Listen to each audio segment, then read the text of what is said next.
आपको ये कब से स्टार्ट हुआ था ये बॉल्डनेस? कब से बाल जाने शुरू हुए थे? काफी साल हो गया था। और धीरे धीरे हेयर लाइन ये पीछे चली गई। और ये यहाँ से भी जाने शुरू हो गए थे? पहले कहाँ से शुरू हुए थे? पहले आगे गए, पहले आगे के गए और फिर धीरे धीरे ये कम हो गए। ओके, सो ये आपका पीछे का डोनर एरिया है एंड यहाँ पे आपको बॉल्डनेस है और एक मेन जो है आपको फ्रंट हेयर लाइन चली गई है।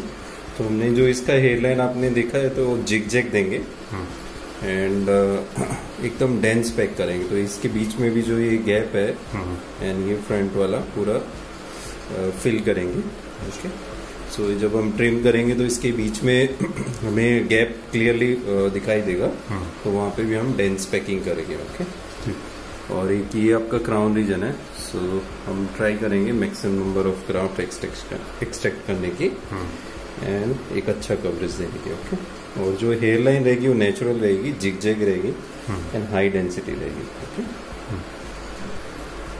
तो आपने कोई मेडिसिन वगैरह लिया था इसके लिए, हेयर फॉल वगैरह के लिए? नहीं, कुछ नहीं लिया था। ओके, अभी खाली धीरे धीरे चलता बढ़ता चला गया है ये हेयर फॉल। ओके, और फैमिली में किसी को प्रॉब्लम था ये?